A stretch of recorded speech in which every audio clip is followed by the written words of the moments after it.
Hi Aries, mid-month of April, mid-April po, 2025. Ito na po ang inyong reading. Kuha lang tayo ng ilang messages para sa inyo. Mensaheng gabay lamang po. Ayan, will be straightforward. Tayo po ay live na live sa ating YT, kaya nakaganyan yung ilang baraha. Makikita nyo. Okay, sige po. Para sa mga Aries, mid-April, anong ganap? Anong parating sa inyo? Mensaheng gabay para sa mga taong ito. Message. Aries, guidance. Dali. Alam ko, hindi ko nakikita yung pag-shuffle. Medyo struggle po kasi dito. Pero, naway handa kayo dito. Hindi ko tatamisan. Aries, sa taong nakikinig ngayon, may umaangat sa aking kamay. Anong kailangan mong marinig? Guidance, advice sa taong ito. Mid-April. Mid-month. Para sa'yo, Aries, na nakikinig ngayon.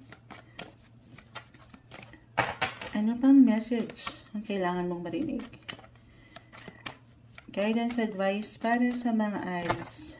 Ayun na, ang dami. Kunin ko pa dito. Sige, ayan. Kunin natin yung pinakamaaring bumagsak pa. Aries, para sa taong nakikinig ngayon. Okay. Gusto natin yan yung mga lumilipad-lipad. Yung mga kusang bumabagsak para sa inyo. The Devil, this one is in reverse. Hindi kailangan katakutan. Uy, ito po yung wala itong label sa deck na ito, yung Smith-Waite Tarot Deck, Centennial Edition. Pero para po siyang The Lovers. Kita mo siya. Okay. The Five of Cups, reverse. The Nine of Wands. Ten of Pentacles. Queen of Wands, reverse. Okay. Aries. Okay. So, yung energy dito, una-una, ayun na, sa na-mention ko about love life. Buhay, relasyon, pag-ibig, I will be honest, the devil is here. Maring magbigay ng diin or ng emphasis ang inyong mga buhay, relasyon. No matter what your relationship status ngayon mid-month, single ka pa man, in a relationship or married, kumbaga may ilang isipin dyan, na hindi kailangan laliman or katakutan. The Five of Cups, reverse, isang indikasyon yan na may pag-move forward, may pag-move on. Depende, hindi kailangan ay umayon na agad sa iyong sitwasyon, Aries. Kahit pare-pareho kayo ng sign, magkakaiba po ang bawat isa. The Devil reverse, ito yung ilang i-release nyo. I-release yung ilang negative energy, yung ilang demonyo. Ayan, yung ilang imbalances sa inyong relationship. Okay, at dito, dalawa lang ito guys. The Nine of Wands ay narito.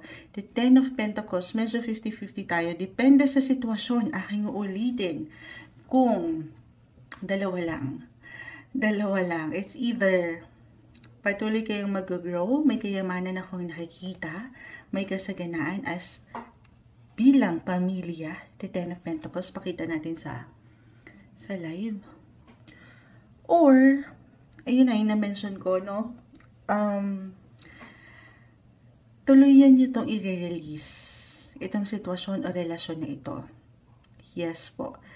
Ito marahil yung pinaka-advice. Depende guys, kung kaya mo pa ba? The Nine of Wands, ito yung ilang challenge. Kita mo may pagkapit. May mahigpit na pagkapit.